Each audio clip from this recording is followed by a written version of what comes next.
Namaste and in Catch, and welcome to this episode of One World in a New World. I'm your host, Zen Benefiel, and this week's guest is Dr. Joanne Vasquez de Principe. She is a doctoral professor, a founder and CEO of her coaching business, and a fellow of the Center of Leadership and Organizational Development. So we're going to have a great conversation diving into the depths.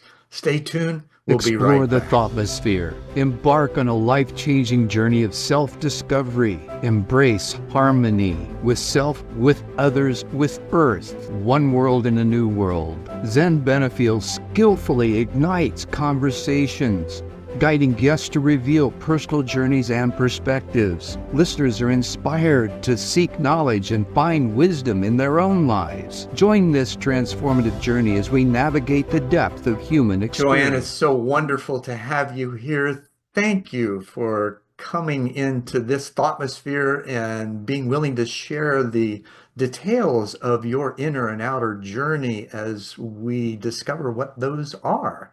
So, in this wonderful time that we have, and the ability that we have to now bring out those inner discussions without feeling so weird or insane or being, pushed aside or something like that. Because, we're brothers and sisters from mothers and misters, right?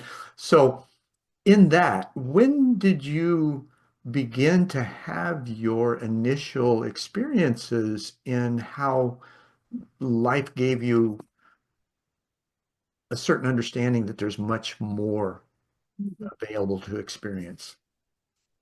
So, I don't have a date exactly, but I mean, I know as a child, I Oh, felt you don't have a day, date, and time? I mean, come on. um, I felt really connected to my faith, and but I asked a lot of questions, and a child usually in my environment was not allowed to be asking a lot of questions. So I felt silence many times. But there was situations where like retreats and things like that, that I was allowed to participate in, where it was like one-on-one time for prayer and meditation, and many times it would be overnight, with adult supervision. Obviously, there would be my parents would Hmm. be there, um, and the activities would actually help me feel a sense of awe and wonder, and feeling God's presence, and that grew with every experience. It's interesting how that seems to be so consistent when you're in that place and you're just embraced. Yes. There's a sense of It's awe. like a comforter over you. Yeah. Yes, absolutely. And and then, I had certain experiences, near death experiences, that actually started opening my eyes a little bit more, um to spiritual forces that were protecting me. Hmm. And You say near death experience. There's a lot of different stories about those kinds of things, and I think we've got different perspectives of it. Would you um, mind diving a little deeper and yeah, sharing what so that was like? um in early elementary school years, like I would say second grade, about, I there was an incident where I was being dropped off by a family member to school, and literally the car door just swung open. Back in the day, the rules about the children sitting in the back did not exist, so I Mm. literally was sitting in the front. And the car was really strange. It seems like the seatbelt was attached to the door, so it flung open, and here I am, because I'm so tiny, sliding out of the car, literally just dangling with one hand. My family member catches me, um, whilst one hand on the steering wheel, tries to hold me with one hand. I know we're both losing grip, Right. but all of a sudden, a powerful, I don't know what it was, slammed the door and I flung right back in. Like I felt like I was saved. That I couldn't see what it was, but I felt, and we both stayed speechless. Like to me, that was like a miracle. I shouldn't have survived that. I literally, my tippy toes were the only thing in the room, in the car still, Hmm. you know? So, and when it happened, we never spoke about it. We never told anybody. This is only very few people know about this Well, I story. can see how your family member wouldn't want to admit that she almost lost you, Exactly. right? Exactly. Um, and but because we didn't speak about it, we really didn't dive into it, into what saved me. It wasn't him. Mhm. You know what I mean? But that always stood with me. I'm like, I that's a miracle to me. That was a miracle. It sat with me as a miracle. I suspect there's a number of childhood experiences of others where there was an unseen force that seemed to step in and move them out of a way or other things out of the way so that harm didn't happen. I strongly believe that. And even like having or something is occurring and you have this unbelievable strength, Hmm. right? To lift a car or do something. I know family members who were able to do in situations like that too. So I believe that the spiritual connections that I feel, I think it was from family also had it too. Like it's just that it was just spoken about it in a very subtle and different way. Um, but not really out loud, you know. And as Why a do you think we child, I don't? couldn't speak it. Yeah, sure. And I totally get that. Why do you think those kind of conversations are suppressed? Well, adults spoke a little bit more about it, um, in a spiritual sense, and you know, praising God for whatever blessing or what happened. But as a child, an inquisitive child at that, Hmm. it was not. It was a cultural thing. You know, the place of a child was to be quiet and just listen, you know. Oh, and Right. I And many since did. I listened, I processed Right. a lot. And There were rebels like us that still asked questions because we couldn't yes, keep our and mouths that's shut. why I do what I do today, right? Right. Because I ask those difficult questions, right? Um, and so it's Does just, that mean that little kid never grew up? yeah, Right. yeah, that little kid is still in there, you know. It's Sure. just that there was a moment, there was a point in my life that I was trying to silence that, you know, and it I had think we to, all do because we try to fit in where yes, we don't belong, yes, yet we feel like we ought to belong. And at the same time, we just want to belong somewhere. Right. absolutely, So how absolutely. did you find that belonging process? And as you grew up and continued on in school and your high school years and things like that, did you notice that there was a consistency in how you continued, at least in moments, to be in this similar place? Or did you mentioned you kind of lost it for a bit. I Yeah, think as so teenagers, we so just explore being a teenager, right? yes, and as a teenager was the biggest thing that happened. That changed my entire trajectory of my life. And that was, you know, there were family situations occurring, and I was emotionally, you know, challenged with what was going on. And various factors was happening that were potentially going to hinder my future Hmm. in education, you know, learning and things like that. I always knew from a very young age I had the calling that I had to become a doctor. I don't know where that came from. I did not, I totally forgot that until my father reminded me decades later, even after I was married and had children. Hmm. And and then it was like a realization. So what happened was that I literally was crying, praying, looking outside the window at the trees and everything, and talking to God, praying out loud. You know, one of those prayers of sometimes a little tinge of anger, a little tinge of desperation, a little, you know, all these feelings all at once, but literally out loud, you know, praying. And I heard his voice and saying, you need to leave this environment or you're going to die. Literally that word, die.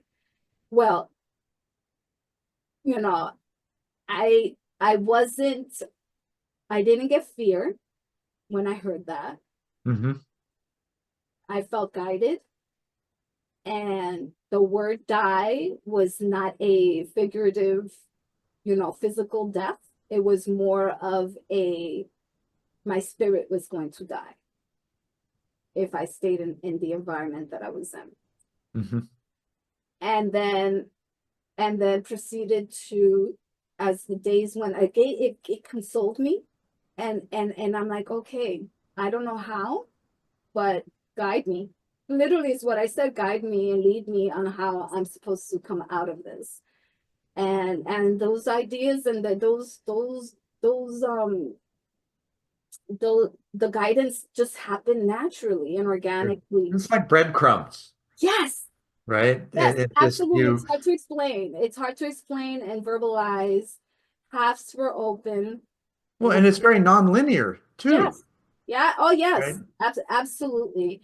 And from I would like to say from the point that I heard those words to the point of me actually leaving that environment was, I'm going to say less than a year, less than a year's time.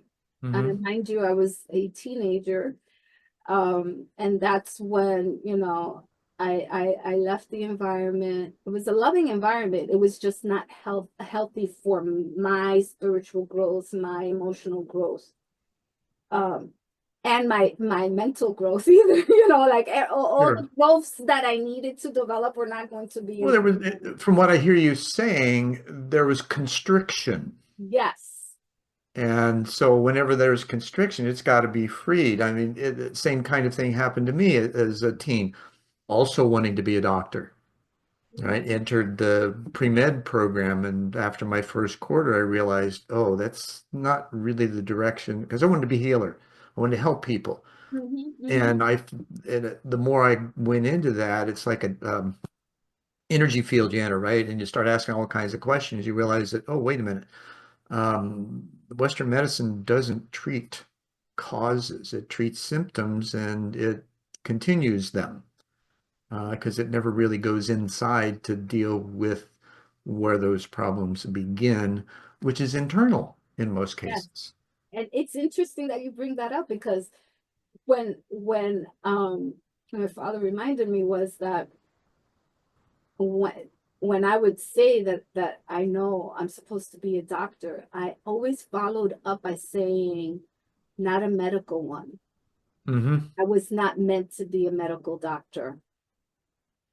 It was almost, and now I know what it is, you know, now it's more of, it's a different way of healing, the way that it's more the internal and the spiritual and Sure. the whole person kind of thing, it not the actual physical piece, right?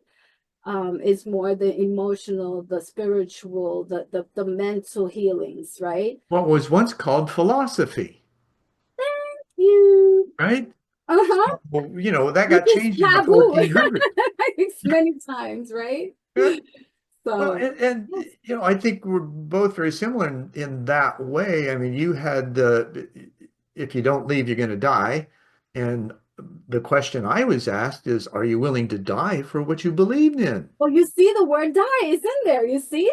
Right. So, in both of those, and both of the answers from us personally was a letting go and seeking those breadcrumbs. Yes. And then paying attention, there was a certain sense. And did you feel that when these breadcrumbs showed up? Hmm. How did you know it? It was almost like an intuition, like a knowing, Like a an gut feeling? automatic. Well, as I got older, I started realizing that it was the Holy Spirit that was guiding me. Right? I didn't have a name for it when I was younger, but some moments are stronger than other moments. And remember when I was saying that I was trying to silence it sometimes? So Hmm. what would happen is that if I was trying to silence it and a message had to get through, others were sent to me that were strangers that would speak to me through the spirit too. Sure. And Now, when I would follow that guidance, it everything would come true also. So it's almost like it was almost like a slap in the head. Hey, I'm still here. Listen to me. And if you don't want to listen to me this way, I'm gonna talk to you that way. right. You know? Now, what I find, and maybe this is, or you find this too, is that oftentimes, these, because we've had others who've had experiences and sought to share them, and they end up in texts and scriptures and things like that. And yet we still don't realize that these kinds of experiences are ubiquitous. It doesn't matter what religion or what faith you have with the label, Yes. it is the fact that it is universal. This happens to all of us. If our hearts are open to receive it, right? Absolutely. If it's There not are certain given, requirements that, the process is the same for everyone. You have to submit yourself. You have to acquiesce. yeah. Submission is not a good word for many people, right? But that's Letting essentially, go is what I say. Letting go yeah. of your ego and mind, right? In a sense. And there's no ego without we go, right? Yes, yes, exactly. So and understanding we're not all knowing. We could go to school every day of our lives. We get a million degrees, but it doesn't matter, right? Well, We can I have ask you a this. question though? And we talked about the Vedas and their basic explanation that we're all divine threads connected to source, capable of God consciousness.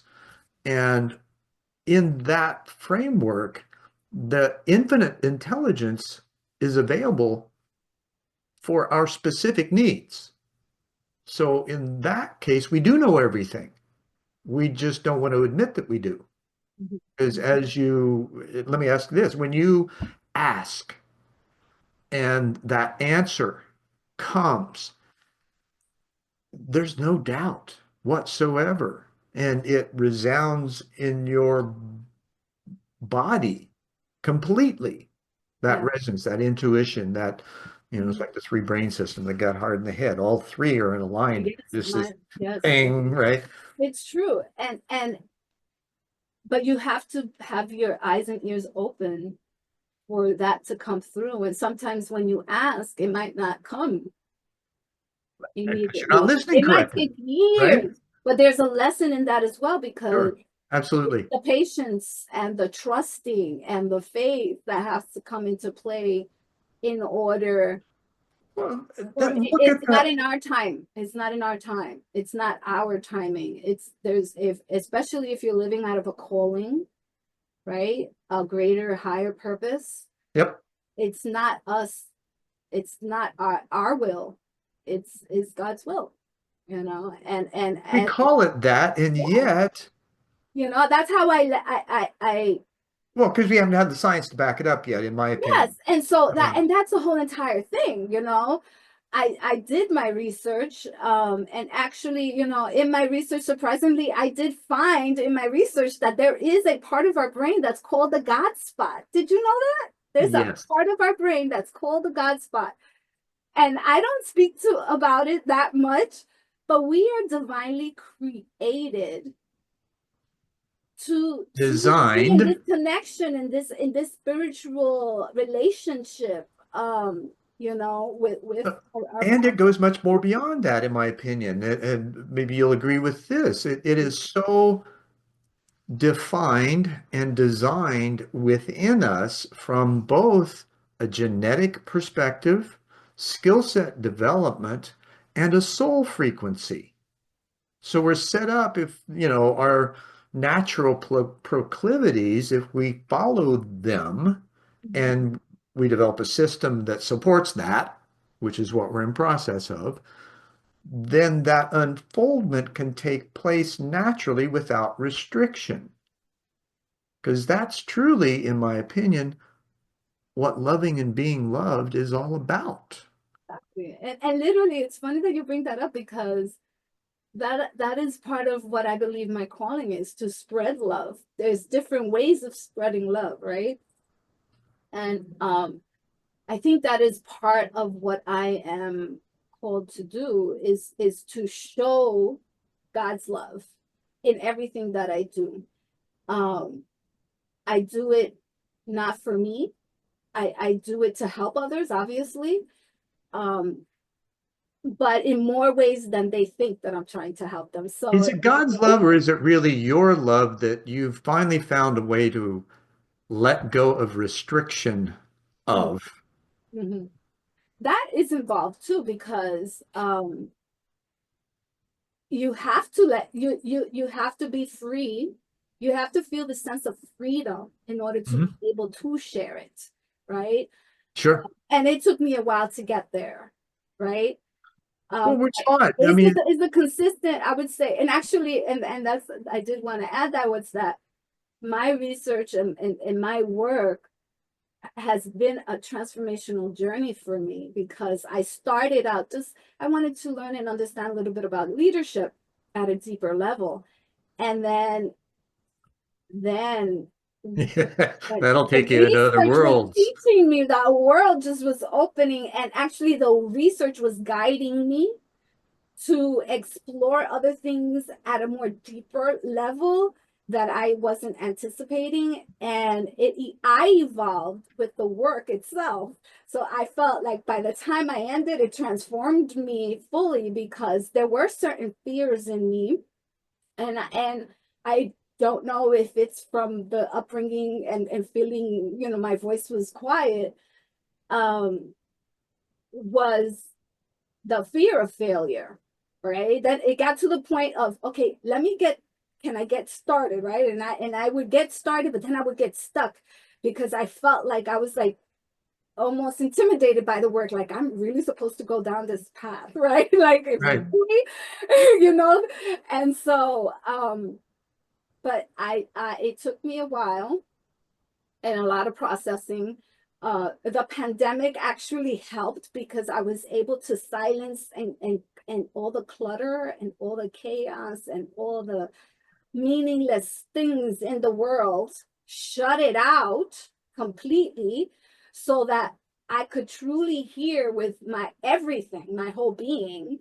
um and that's how everything evolved. And things that I thought were going to take me years to do, I did it in months and weeks. I mean, it was just like a flow.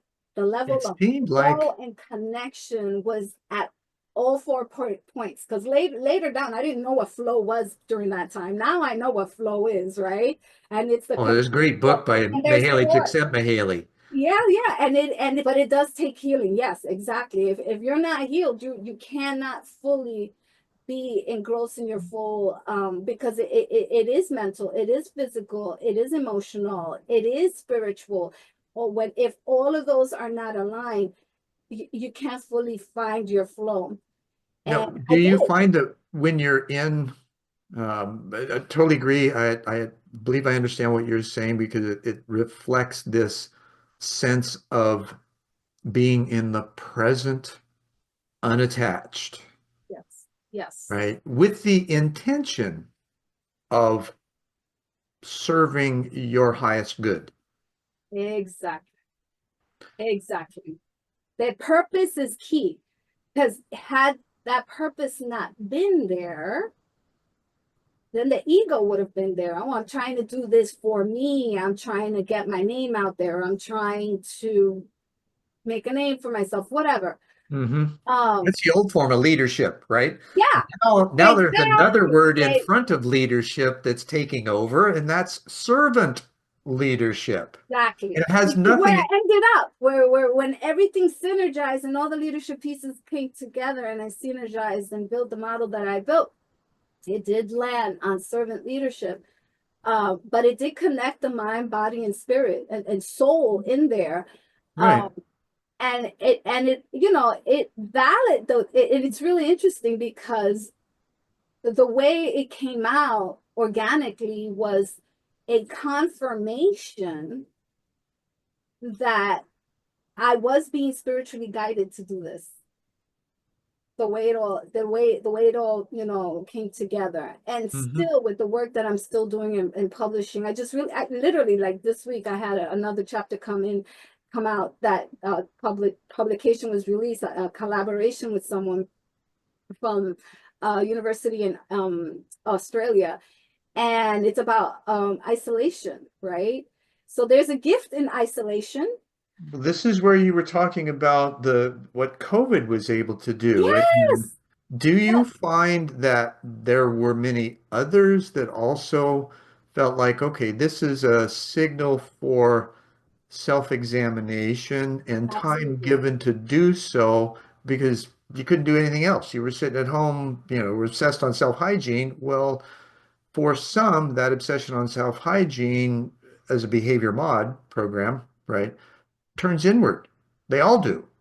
It just Absolutely. varying degrees as far as how far you will let it go. Exactly. And some, so I've heard so many stories about, which I could even call them testimonies, of people who had talents as a child, singing, writing, playing music, that it went dormant, Mhm. but then came back alive in them, and the great works that came out from it during that time, and we're still seeing output and that is being produced, that is a This result of podcast that is part time. of that. My Mhm. wife Luba came to me in April of 21. She said, and I'd done a show back in the early 90s, similar theme, just not wise enough to ask better questions yet, right?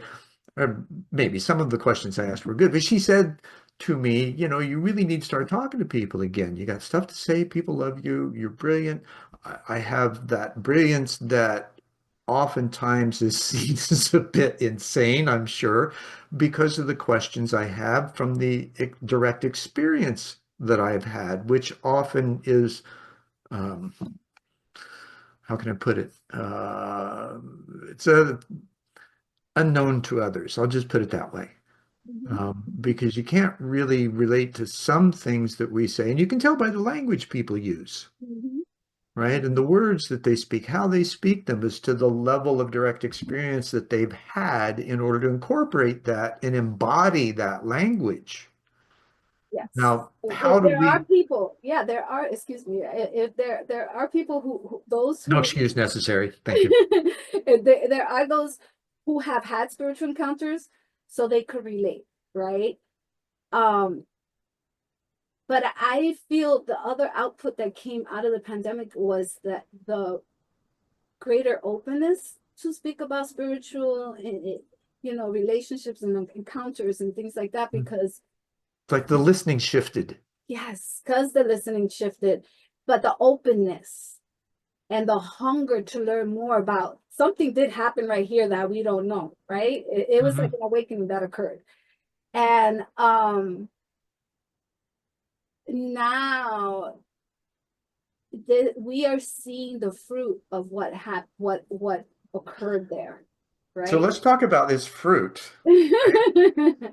So we've already had, a brief discussion about the timeline, right? And how the epochs are changing, and we're just closing a 52,000 year cycle according to the Mayan calendar, and that we're moving into an age of enlightenment, let's say, or a new time is how the calendar puts it, of greater consciousness, of connectivity, of understanding, unity, and oneness, and how that plays out through us because we're all part of the same thing, right? We don't live on a separate planet. We don't live in other worlds. We're all right here, right now.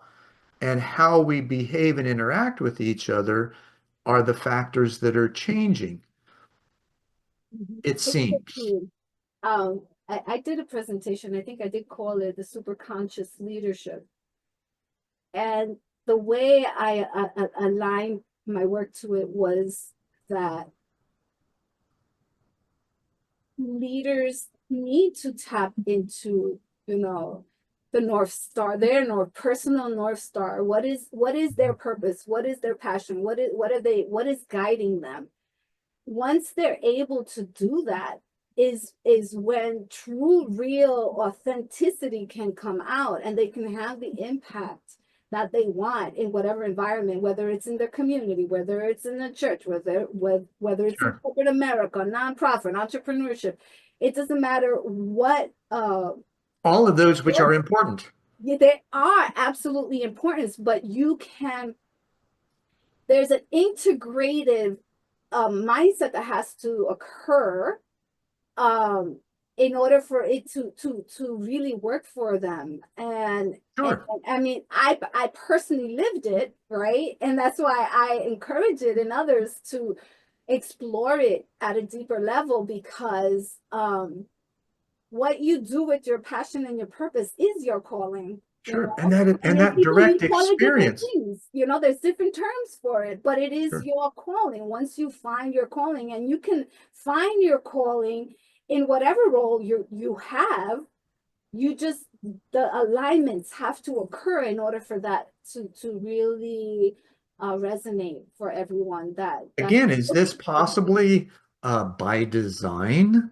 There's an organic upwising, if you will, and not uprising, upwising, because there's new knowledge. It's truly an apocalyptic time where we're uncovering the knowledge that connects us all it's true. and gives us the ability to function as one.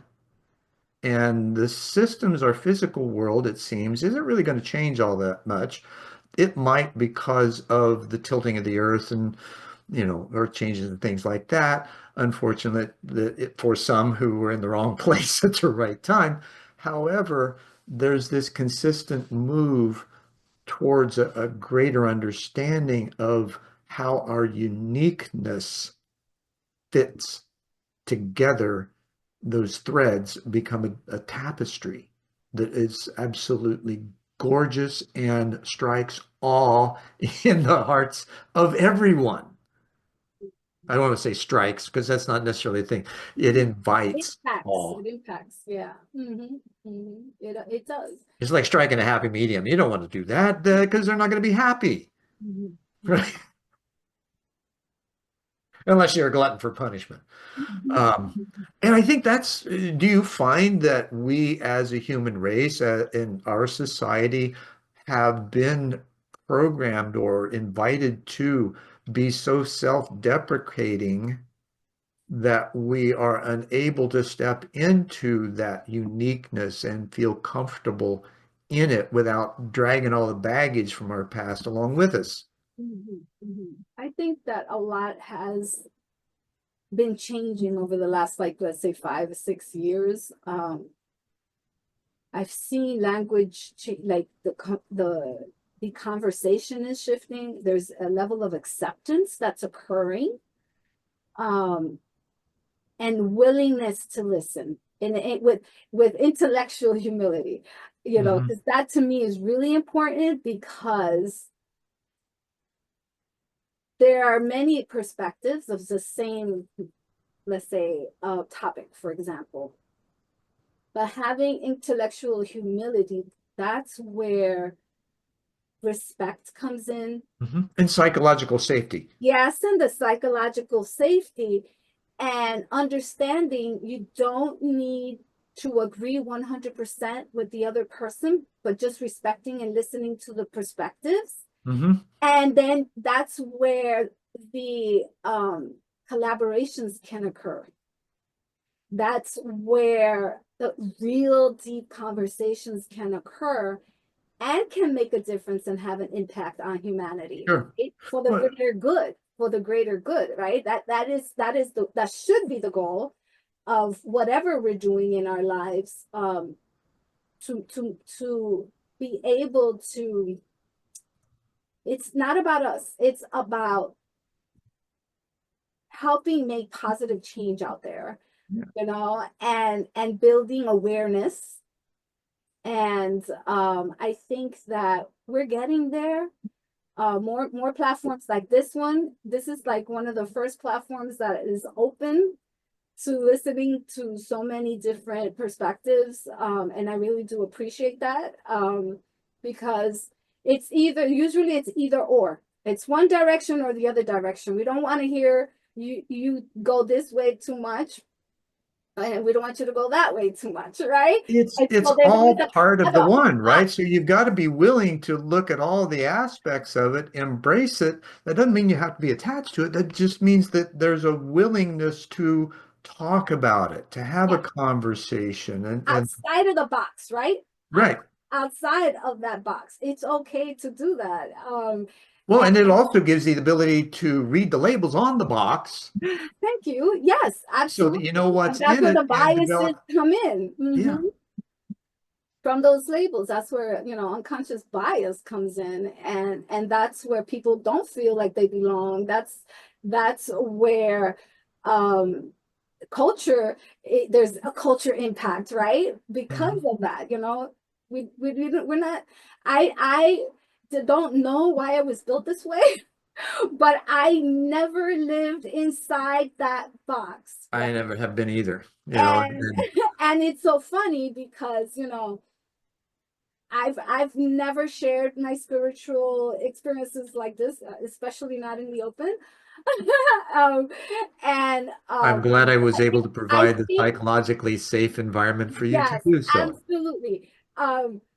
But I think I was being prepared since last year for this, because I had like an experience in a group, a woman's group, and the first question took me aback because I've never heard of this question coming out. Um, and it was in a church, right? And it was, when was your first encounter with the Lord, right? Hmm. And I was not prepared for that. I had never shared that, you know, and I just shared a little glimpse of it, a little bit of what I shared here today.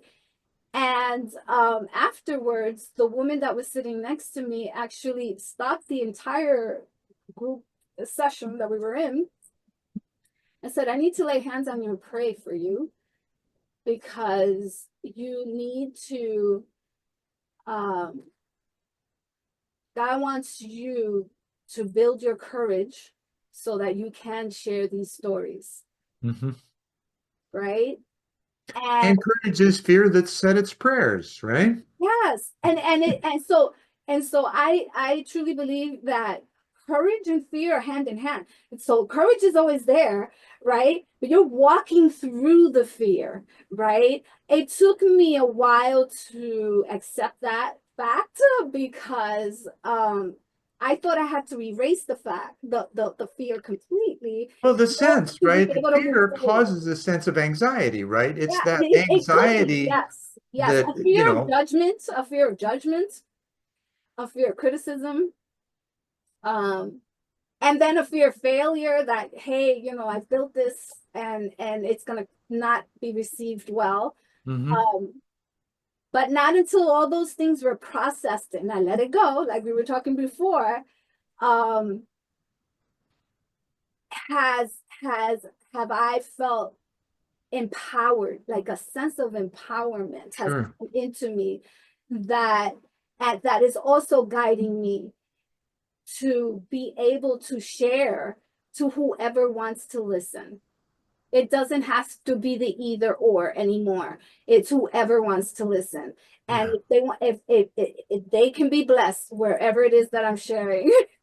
And so, Sure. and that's where I'm at right now. And you know, I will continue to do that. Share wherever there's an opportunity. Can I share something with you? It reminds me of one of my early shows. I interviewed a mixed blood Cherokee storyteller, Mhm. and he shared, and I'd known him for a while. I met him out in the East Valley here in Phoenix. He was living in a teepee, actually, in the desert, and had a rattlesnake that would come in and sleep in his tent at night. I mean, just a really interesting nature-bound. Wrote a children's book on desert survival as well. His name was Willie Whitefeather, and he says to me, you know, fear is just false evidence appearing real. What we seek to do is free every anxious reaction. And that is such a wonderful way to flip the fear and recognize it, right? It's these mental triggers that we have that get us beyond these constraints. And Exactly. you mentioned it in your, and I'm going to get more into your doctoral studies in that area here in just a minute. In the 90s, Peter Senge introduced the fifth discipline in Yes. organizational learning, Mhm. right? This is the most important, but you had to have self-mastery first in order to benefit the organizational. Then he coupled with Otto Scharmer at MIT and Otto came up with Theory U, which is describing this practice of centering, letting go, having the question present, and allowing he calls it prototype, to emerge from there, which is That's a where phenomenal in process. design And thinking, yes, in design. So I teach these models for my students, my doctoral students, mhm, and that's where innovation, true innovation, can come out when you're able to right, tap into that. Yes, absolutely. Mhm. because you've always, in this place, there's no constriction. Yep. There can be, right? Because there's still that level of trust Yes, that absolutely. has to be There's another present. component to it that especially academics and researchers um, and high level thinkers, um, Hmm. high achievers, whatever you want to call them. I don't like putting labels, but you know what I'm talking about. And that is the perfectionism mindset. That is the hurdle. Once you overcome the perfectionism mindset, is when that true freedom occurs, right? Sure. Because that's when the fear is released. You're Well, no the longer skeptic moves into the yep, trust. yeah, because yes, absolutely. You trust in yourself that you know what you're talking about or what you're doing, Hmm. right? Well, and it doesn't mean the skeptic disappears, No, right? Because we still question, have I got this right? it's that's healthy. That is healthy because Absolutely. we should always uh, work on developing ourselves, growing ourselves. That's where the growth mindset comes in. And it's not because we're unfinished. It's not that. It is because we can become better humans Hmm. by learning more continuously and having that curiosity in us and trying to grow ourselves. Once we stop learning, our brain starts losing those brain cells. People don't want to acknowledge it, but that is, if you don't use it, you will lose it. It's Like any muscle, yeah, it's yeah, the brain's kind of a muscle. absolutely. Do you find that the growth, Yes, um, a lot of folks will say, growth is painful. it's Is beneficial. it really painful, or is it the resistance that we Yeah, have to it that's painful? Because growth, it's freeing to me. yeah. It's when it's like this flower blossoming in a new way or a new world, depending on how your thinking has shifted. But growth, if it's not aligned, that's when it's painful. When Hmm. it's growth that is aligned, Well, even Buddha said suffering That's is where optional, right? that's where you enter the flow and it becomes natural, right? It's not painful, it becomes easy. Um, that doesn't mean it's not hard work. So you can't subtract the hard work. You still have to go through the process, right? Absolutely. Yeah. And however, now, did you find that when your mind had shifted to recognizing the breadcrumbs and the following the path and the things and doing the work that was necessary, that all of that disappeared, right? The pain, the suffering, it was gone. It was now fun. Thank you. Yes. And that's a personal model of mine. If it's not fun, I constantly check myself. If I have spent 5 hours on a project, I do it, like you said, an examination, personal examination, like a reflection, a mindfulness point Mhm. where I check in with myself for my whole being, and I'm like, how's my energy level? Do I feel it at a high level, excitement and joy, and like, yes, I did that? Or do I feel drained? Do I feel like the life was sucked out of me that I have to go to sleep now? When that happens, then I have to really start reflecting, how did I get to that point that I let myself get involved in something that was not life-giving? Mhm. And many times I have to stop doing that, and I'll just, either reshift or repurpose in some other way, um, or completely say no, and that was a challenge for me because I did live many years as a yes person, people pleaser, okay, Sure. which was all an That's how we try to fit in. yeah, because I wanted people to like me, and I cared too much about what people cared, thought about me. Mhm. And you were observant. And do you find that in that place you're looking for things that you can help with, regardless of what you're being asked to do? Yes, yes. But usually what would end up happening, and um I am a problem solver, right? Mm. That's why, like, You're change probably what, a management. 5-1 in human design? Yeah, that's why change management is like really aligned with me. Um, but at the same time, as a problem solver, I have to be in the right environment. So now you said human design, I did the tool that you shared, and I laughed when I saw the results. So Isn't like, it amazing how accurate it is? but you know what it did? It confirmed that the path that I have been on Mhm. is the right path, and the one that I'm going into is the right one. It was just a confirmation tool, and All of them are, or ought to be, yes, right? When you have placed, because a lot of people will search into these things first, yes, trying to find answers. yes, no, yeah, And that works to some degrees, but it's not as beneficial yes, as the stepping up is like, okay, now I'm going to just move forward in the best way that I think I can, and then do a self-check. yes, Whereas I kind of wonder holistically, educationally, we have the body, mind, spirit, planet, cosmos, 5 different areas that we have relationships in that most of us don't become aware of till we're later in life, right? And understanding that, it kind of seems um, bereft of good sense that we don't bring that into the school systems at an early age yeah. It's sad. and teach those things. It, I recently went to India, and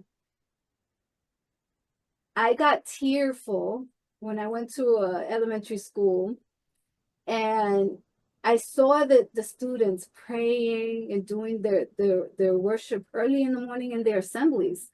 And I'm like, wow, if we could only have something like this, back in Used this. to, their prayer in schools used to be allowed. Yes, exactly. And then what's really interesting is when I came back from India, I heard a story that some legislation was being passed in Texas related to bringing the Bible as a text in the schools. And I believe it's either passed or very close to passing. And I'm like, maybe this is a beginning I of can see that having as that some benefit conversation again. personally. There are some elements in there, but if we're going to include the Bible, that's not the only one, right? We Yes, were talking no, about the we Vedas should bring earlier. them all. Bring all Bhagavad yeah, Gita, Egyptian Book of the Dead, these ancient texts that, and even like we've never had Sanskrit in schools. Latin was there for a while. Most of the time, it's not available anymore, well, in right? India, so the teachers, there are some teachers they have doctorates in Sanskrits, and they do share that knowledge with students too. So it's about But that's a another really level small of percentage, wisdom. right? It's another level of wisdom, right? It's not all, it's because once they connect spiritually to, the word, right? They're able to, it resonates at a different level, right? Sure. And the wisdom grows and the knowledge grows, it leaps and bounds, and the connections start happening. As long as you don't get stuck in the book, right? Yes, yes, And even Jesus said, it's the word true. is in your heart. It's Yeah. not the book, Mm-hmm. right? The living word is within you. The books are just there to edify You it, have to not bring it control in it. and accept it and let it percolate, right? Yeah, But if it's not shared or talked about, right? Then how is that opportunity going to happen? sure, sure. That's Because one of then the, all the filtration for our children is all coming from social media, right? And this is why we're having in society so many issues that we're having, and mental health issues and burnout issues and all of these things, because that is the world only that they're being fed. Um, right. And they get and you stuck in become it. a They product. feel What goes in comes out, right? right. And how often do we encounter those who are um, born again, Excuse me, I didn't hear you. who are born again, Hey, yes, I've heard that. Mm-hmm. who constantly refer to the Bible Mm-hmm. in refuting possibilities rather than embracing them. There's this anything is possible to those who believe. Okay, let's stop there. Anything is possible to those who believe. Believe in So what? for me, Believe in possibility, that right? that faith has to be part of it, of that conversation. Many miracles occurred in the Bible. Miracles are still happening all around us. Sure. We're not aware and But here's listen the thing that, and and listen. I'm not being, yes, I am. I'm being a little controversial here because when that was put together, women were subjugated from the beginning through the patriarchy in how they were supposedly coming from Adam's rib, right? There's no mention of Lilith, who was pre-Eve, according to other ancient documents. And yet, throughout history now, and even today, women are still not seen as equals in balancing relationships, organizations, families, business, you know. Um, and this has been part of the push with the corporate world in reinstating, or not reinstating, in bringing women into more equal positions, still not treated the same, right? Now, physically, we're different, right? But we're leadership, it's brain, right? We got brains. Yes, And absolutely.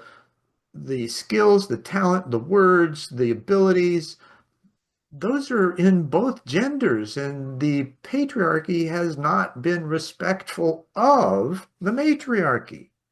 And Yes. yet all the indigenous cultures are built that way in matriarchies. Cultural. Yes, it is cultural. And during my time in India, I really did encounter, because I was submerged. It was like a immersive experience. I actually met women entrepreneurs. Mm. And there's a ton of them. Beautiful work that they are doing. And not only are they running one business, some of them are running 3, 4, 5 businesses. I was so impressed. I was so excited. And I'm actually working on a project that's a global project study that has to do with women social entrepreneurs, because I was so impacted by that experience and encountering them and that empowerment, you know and they share it with other women, which is even better because it's growing. Every woman touches every community, right? Well, It and the spreads. feminine energy, right? The empathy, the Yes, care, the compassion, the kindness. yes. The Men are nurture. ruthless. Now, Yes, women can be too, but men seem to, the stalwart, don't show your emotions, don't ever cry, yeah. right? All that, how we've been taught, right? And They that come just as seems so themselves. inconsistent with the nature of our being. hmm and they're showing and they're demonstrating and they're um leading by example for the Mm. younger generations, right? Now, back to the Mayan calendar. Yes. Let's go back there for a sec. As we are increasing, or even forget the Mayan calendar, just looking at the progression of our civilization and the recognition that the patriarchy has been in charge, not judgment, just looking at it as a matter of fact, right? Progression of a society. Guys are going to take over first because they're the ones that want to. Then after a while, they realize, okay, wait a minute, we're not doing the best job we could be because we're missing something, but we don't really know what it is, right? Now there's this, okay, we recognize we're missing the empathy. We're missing that feminine energy that's present that brings that connective tissue into reality, it seems. Yes, no, I do agree. How does your work demonstrate this being true, and where are you going with it to bring it into more um, relevance and popularity? Not that it's not popular, because it Well, seems like the thing to do, right? I'm not personally, that's not a goal for it to be popular. Well, That's no, no, I'm not saying you not pop, on my but agenda at all. um, that's but full transparency, I am an empath. So, and I didn't, I didn't understand what that term was for a very long time. sure, Um, I was gifted around I want to say 2017, 2018. I was gifted the privilege of having a Christian coach. I was participating in a advanced leadership intensive program, and which was also gifted to me. See, this is how God guides us, right? And this opportunity came up to for one of the people in the whole program to get selected to have this one-on-one experience coaching thing with this leader that does leadership coaching, um and he used a tool that I had never taken. I love assessments, by the way. I love to create them. I love to I'm practice them. obsessive with Yes, assessments. I I have have been my entire many life. It's like I want to know me, right? many, and that's how my development journey started, by taking assessments. Then I became certified in many psychometric assessments. I have used that with, in my work. And Myers-Briggs, DISC, yeah, Colby, yeah. Joe Yes, bench Dolphin. finder, all of those, right? Yeah, yeah. So, StrengthsFinder, exactly. yeah. And I feel that there's a gift in each and every one of those, right? Absolutely. To help Four grow. colors is another one, right? Yes. And so what ended up happening was that I lost my track of thought right there for a Oh, second. sorry. Um, It was the colorful remark. I interrupted you. yeah, I was talking about the, Assessments and how they, oh yeah, right? the assessments. But before that, I was talking about something else. I'm sorry.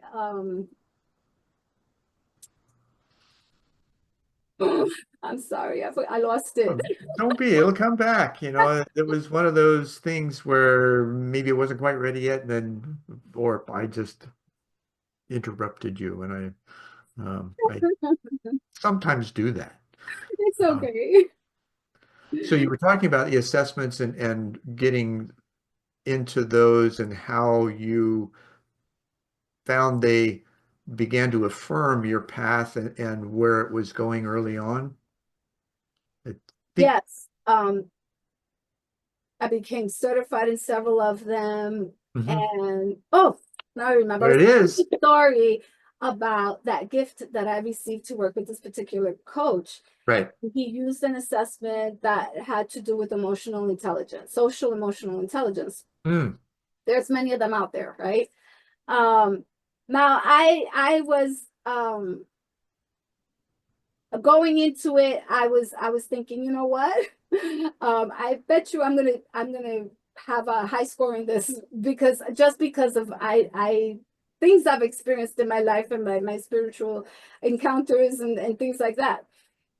But I never um thought I was gonna get the reaction that I did with this particular coach because he shares with me, he's like, I've been doing this for 30 years, he said, and I have never seen anyone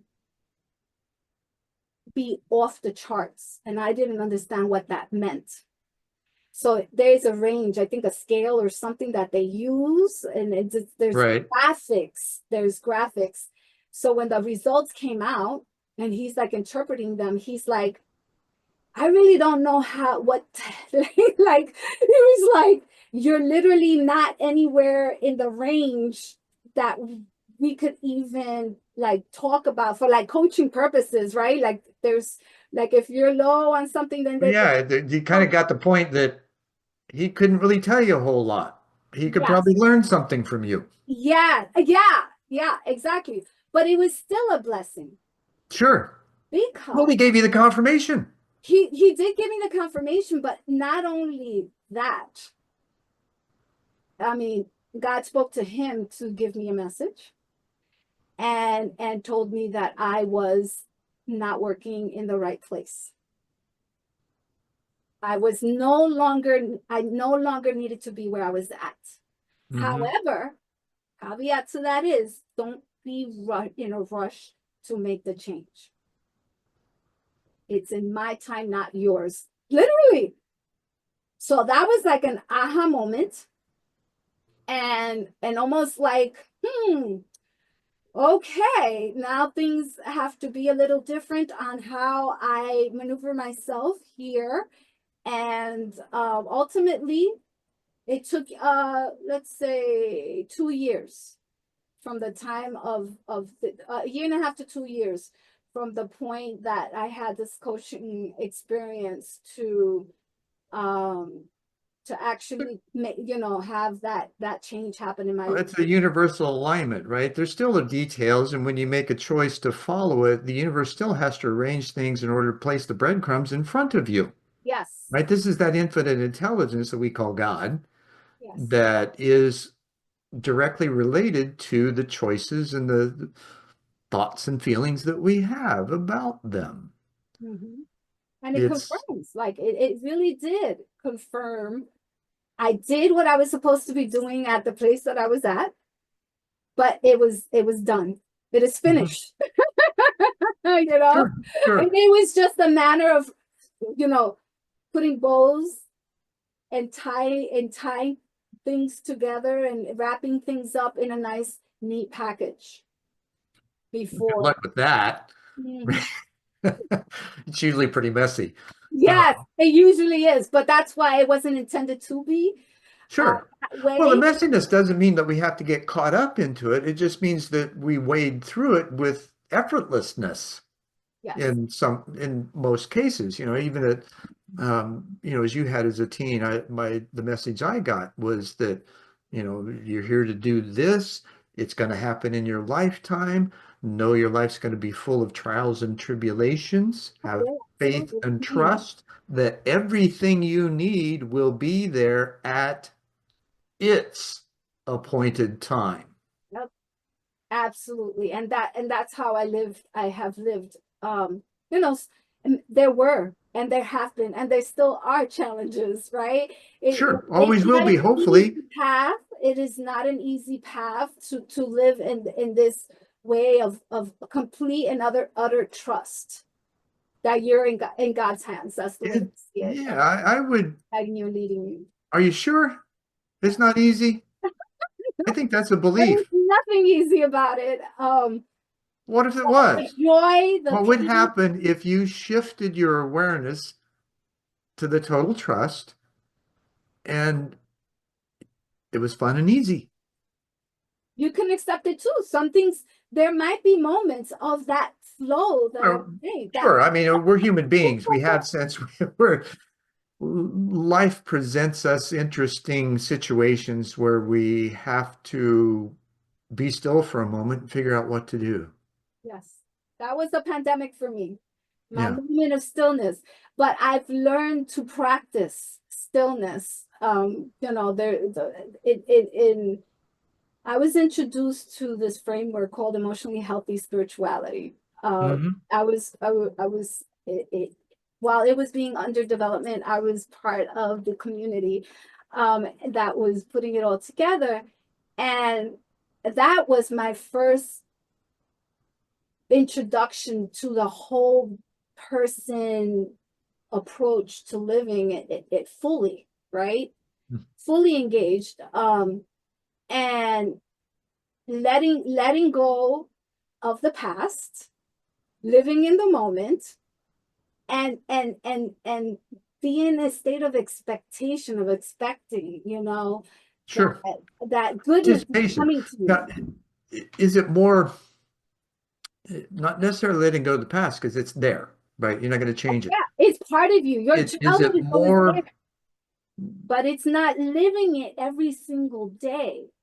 well, would that not lead to what I like to call it harvesting, right? Because our past is like a plate of food, right? Mhm, We can pick and choose what we eat from it. So how do we harvest our past to then nurture our future?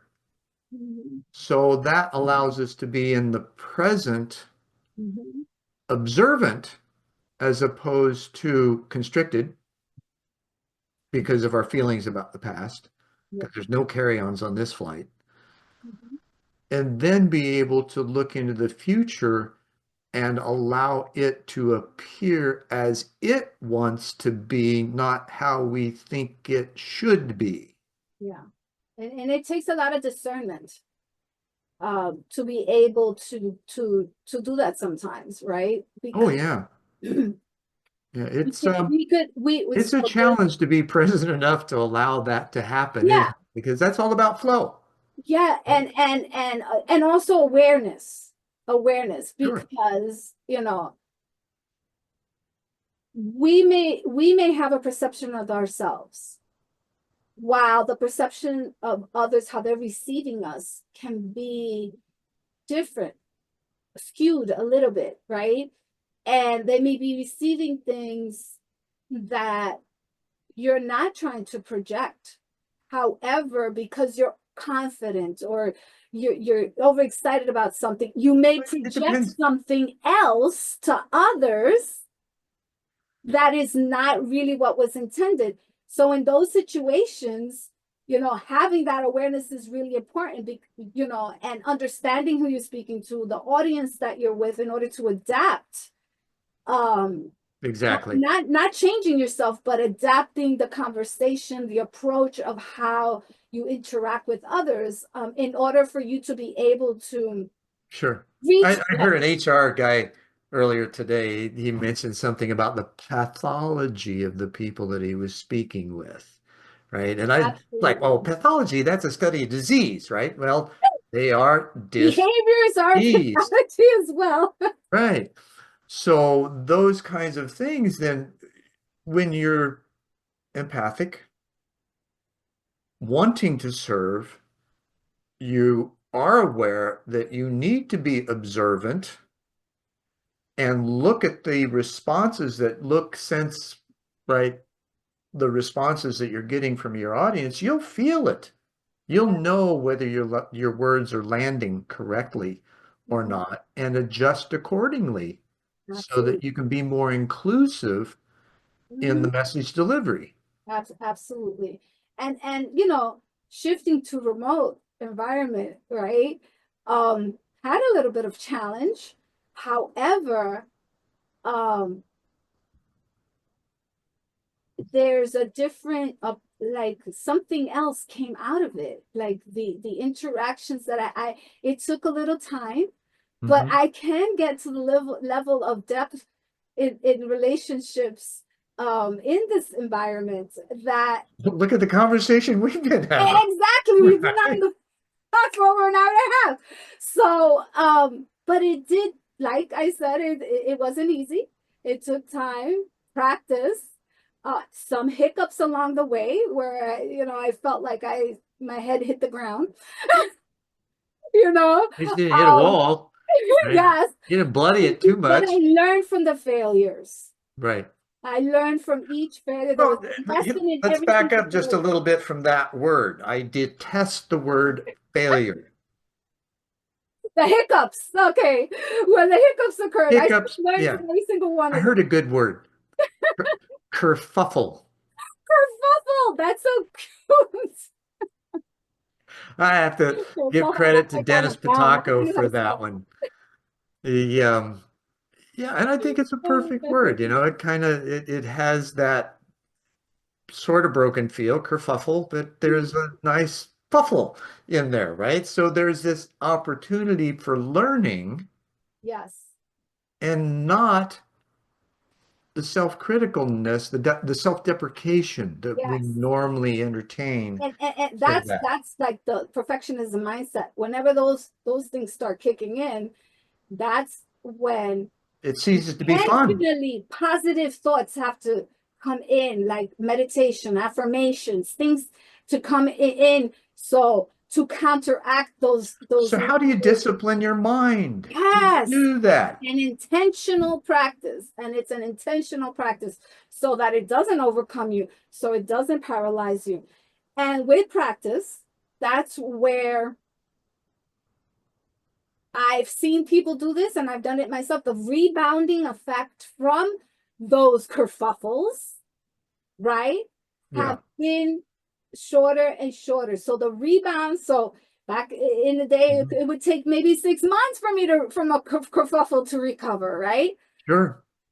And maybe sometimes I would have to go into Well, therapy sometimes it can session, take years, for it. like a practice marriage, right? I Yes, got yes. divorced and I thought, oh yeah, I'm going to overcome this in a couple of years. Yeah, yeah. Wrong. And sometimes even going to therapy to get help, extra help from outside to help me navigate, Yeah, right? even with the Many times therapy, that it didn't still help. takes that inner adjustments to really get clear and not want to find fault in yourself for something that was simply designed not to work.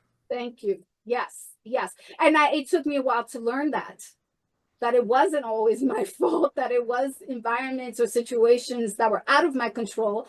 And the perfectionism mindset, you want to be control of everything, right? You Mhm. want to be predictive and be able to um you know, see all the scenarios, try to solve all the potential risks, everything, which is good. You could do that. You should do that, but not live it all the time. There Right. are situations where you just need them to happen naturally, to see what the great things that are going to flourish and come out of it, you Now, know? did you learn in this process? We talk about energy, right? Because it's all energy. We're all vibration. We can't think our way through a system built on vibration. We've got to sense our way through. This is the empathy.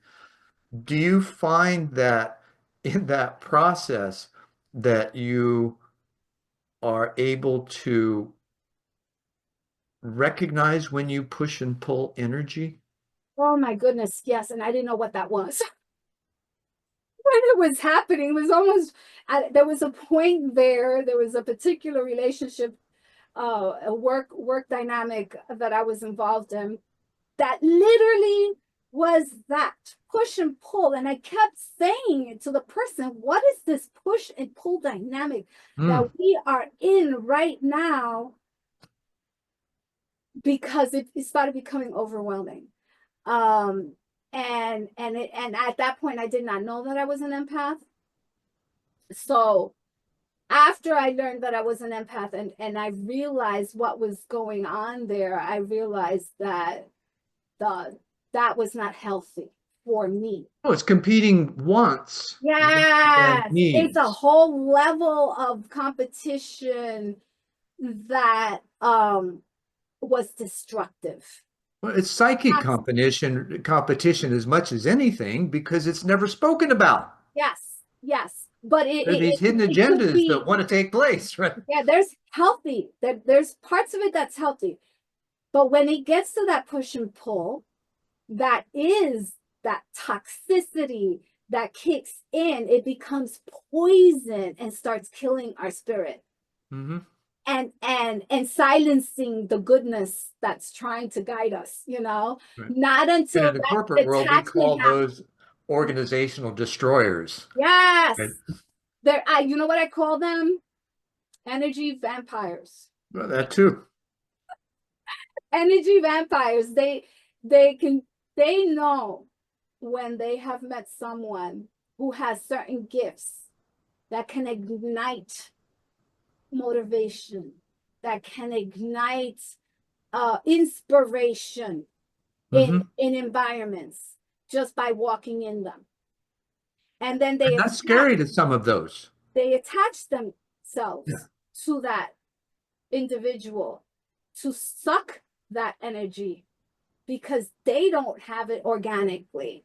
Hmm. And then when that occurs, it's diminishing the strength of the other person until that tie Sure. is broken. Well, they either try to suck it or shut it down.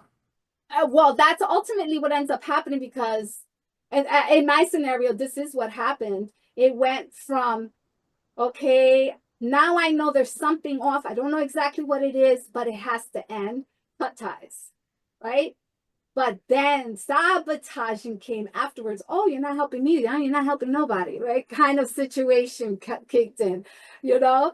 But but I learned so much.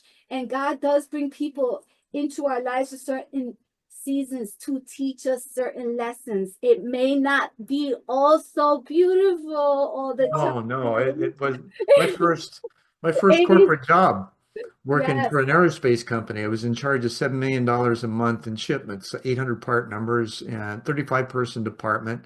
I sailed to the top of the production charts because of how I dealt with people. I lived the golden rule, right? And even went beyond that to ask people how I could help them do their job while they were doing things for me. And eventually I was asked, hey, what are you doing? And I uh, presented that it's interpersonal skills, right? Before they were called emotional intelligence. Wow. Um, this was in the 80s, Wow. right? Aerospace, military ran command and control. I Mhm. was the outlier big time. And so I eventually was like, okay, I'm going to move this up by asking questions and just suggesting that, in one of the departmental meetings, 35 people, and I suggested that interpersonal skills classes might behoove the department because we're now we've been all been expediters and we know how to get around the system. Now we're dealing with people degreed in most cases who expect a different level of behavior that we're not giving them. Man, did I catch hell. And eventually was pushed out of the company. Um, and then a year and a half after I left, I ran into an individual that she was a purchasing department secretary. And her cubicle or her desk was right outside my cubicle. And she said, you're not going to believe this. And I said, what? He goes, they just instituted interpersonal skills classes plant-wide. So that And process took about 4.5 years. look, similar stories with me where the sabotaging was attempted, but 3 years, 4 years later down the line, the same thing, contacted by people who were still there, and they're like, hey, remember what they were trying to stop you from doing? Hey, that's happening. Right. Isn't it So, cool? you And know, so but this that is was a perfect confirmation. example. Yeah, that was a confirmation for me that I was meant to be there. I A was short meant time. to do what I was supposed to do. I was meant to shine some light, bring the light with me and shine it brightly. And I did.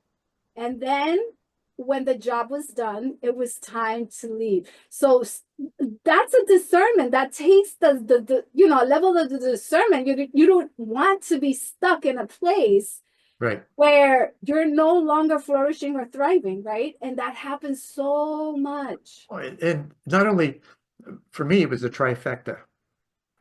Corporate job loss, divorce, leaving the church. Wow. And so the following year was total freedom for me. I had the opportunity to get back in touch with me. Mm-hmm. Mm-hmm. Mm-hmm. And wow, what a difference that made. And it changed my life and gave me the understanding through various things that mention of the experience with Jesus that happened that summer too. So there was all kinds of things that got me back on the path and showed me that, yeah, okay, it was okay to deviate from the norm, if you will, for a little bit. It's Now let's get going, right? it's really interesting that you mentioned that trifecta because I did have a trifecta experience too later on as a Well, well, it's that Trinity, right? as an adult already where a role was winding down at the same time my car died and my mom died in a matter of 2 weeks. Wow. My head was spinning. And these are the kinds of things, if you will, that we have no control over, and yet are there for us to be able to recognize and let go of whatever trauma we're trying to carry, Yep. Mm-hmm. because we can. That's a choice we can make. We can carry that trauma through the rest of our lives and, Yes. play the victim. Yes, I actually wrote an article about that on LinkedIn. Shifting that mindset, Yeah, there are no victims. victim mindset. Mm-hmm. We, Once you've escaped, it's not only the victim mindset, it's also the survival mindset. yeah, yeah. And it all is all intertwined with that perfectionism mindset. They're all intertwined and they Well, you feed got on some each great other. numbers behind you that I would like to say we can all come alive and thrive in 2025, and Yes, that we is our can. destiny. Yes, we can. And speaking of destiny, we're out of time. Yes, Uh, we can. I would love a tasty tidbit of advice that you could give others for daily living to be in this kind of place. So having for me, a morning routine of mindful centering of intentions for the day. Um, Sometimes even doing it on a weekly basis at the end or at the beginning of the week as well. Extra time, giving extra time to yourself, even if it's 10, 15 minutes. Um, it could be, and it could change every day. I'm not a big fan of about making things rituals, um, but almost You finding can get lost in it, the ritual. yes, you can get lost in the rituals and in traditions, right? Mhm. Um, but finding what resonates more with you.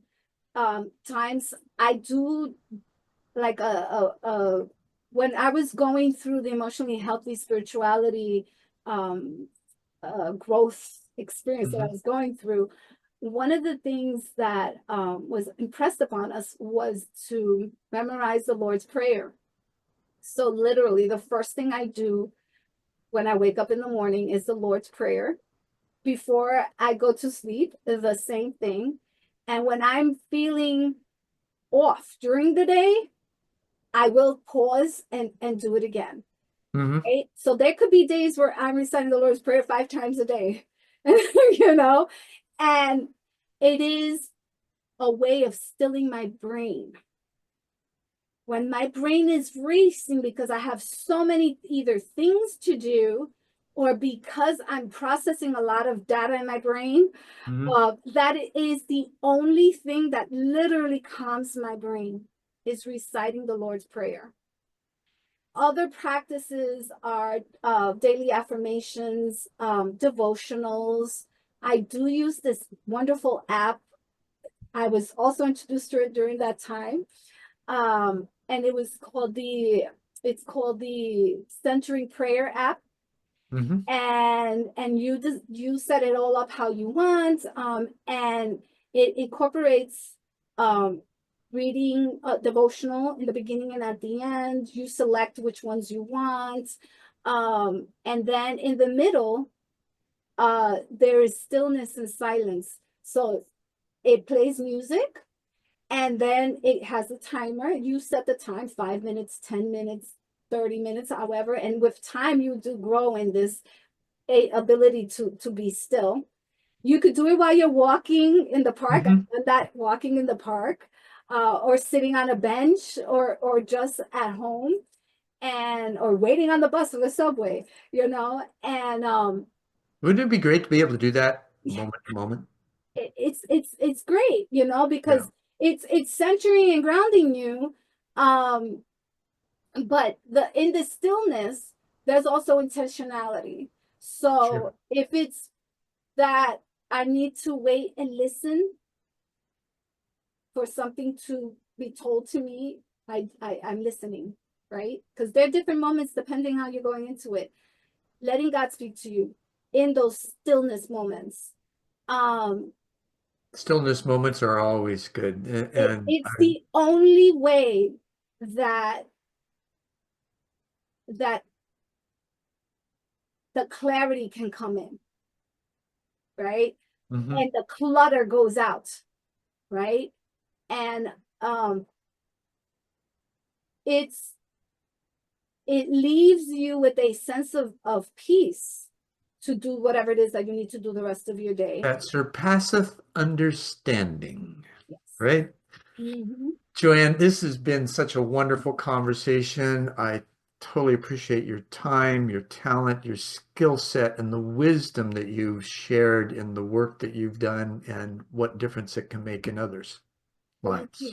Thank you so much for having me. It was a great pleasure to meet you, and I hope this resonates with the audience. And I'm on LinkedIn if anyone wants to connect. And I am launching some like faith at work groups this year. And if anyone is interested in learning about that, I'm working with integrating faith into the way business operates, to help leaders in corporate America, Mhm. nonprofits, and also entrepreneurs that are seeking to integrate faith into their walk, their daily work, Great. and everything that they I'll do. have your LinkedIn contact information in the description of the video. So thank you so much again. Awesome. And Thank you so much. namaste and in la catch. And thank you for sticking with us for this episode of One World in a New World. I'm Zen Benefiel, your host, and we'll see you next time.